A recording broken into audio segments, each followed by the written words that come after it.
So welcome back to iQ4. Today we're going to review the employer's view in how job and in minutes find candidates, which is a transformational approach to the conventional approach of posting a job and then receiving resumes. So the employer will simply log on to iQ4.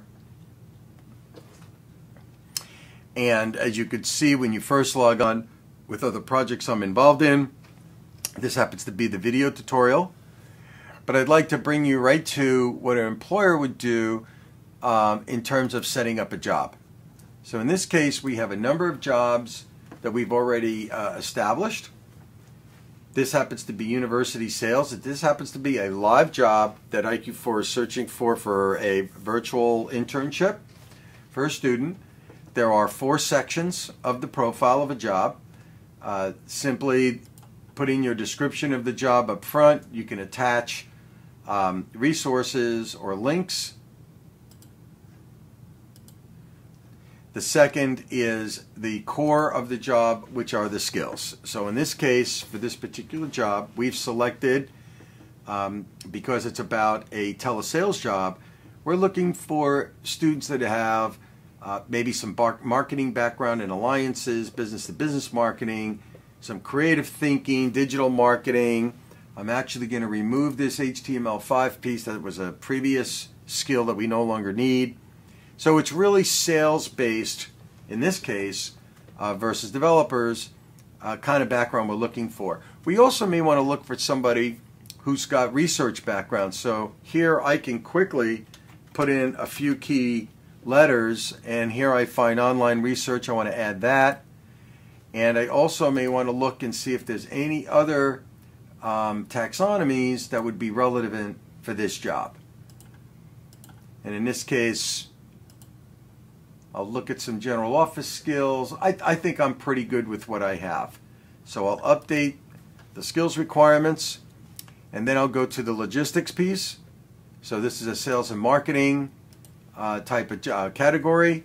Work authorization, there is none. We're willing to bring in any student, but you can look for sponsoring H-1 visas, or if you require a citizenship, etc. Work authorization. In terms of openings, we have 1. It's not filled. It's part-time versus full-time. It's paid versus unpaid. So I'm looking pretty good on those logistics. And then finally, it is a virtual project versus potentially on-site. A little information on the company, and we're ready to go.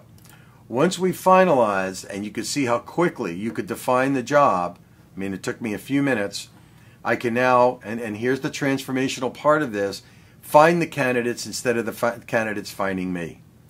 So I hit the button, find candidates, and in our live system, I have found 80 candidates that have that background. Now, to further find a candidate that really will meet our description here, you'll see on the left side what we call an attribute search. So these are all attributes that are relative to the different candidates, and it will also show you which skills have not been selected and how many candidates are represented in that area. So if I'm looking for students, let's say, that have good interaction skills, I'm going to select interaction, which there's 38 candidates versus the 80 up here.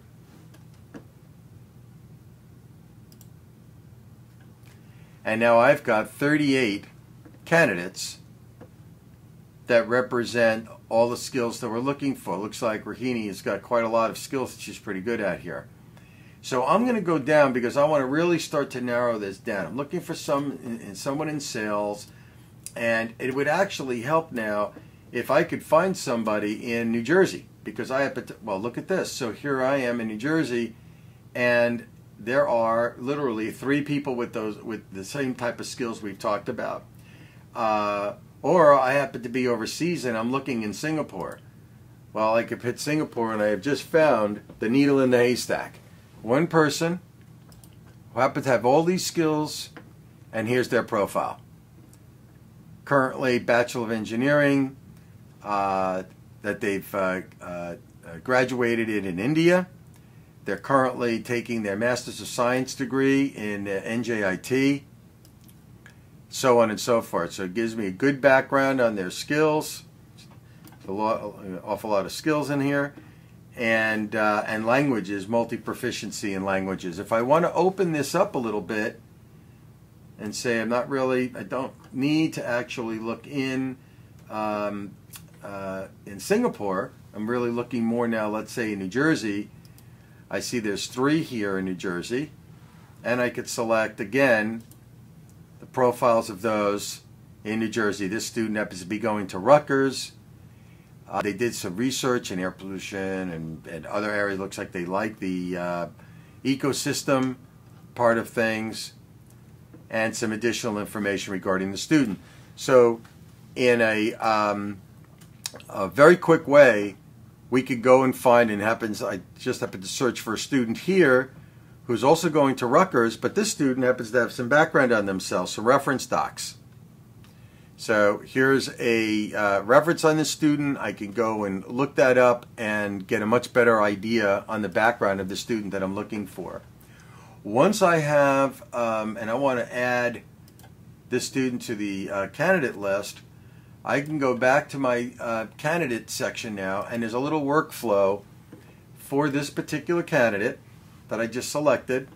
I want to start a new action with this candidate and ask for an interview.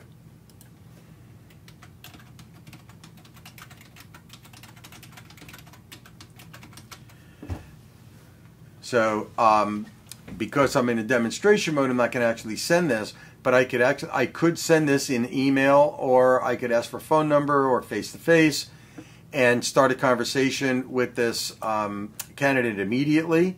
It'll track the correspondence, and then following the end of the project, I could actually assess the student's capability and how well they've done on the project.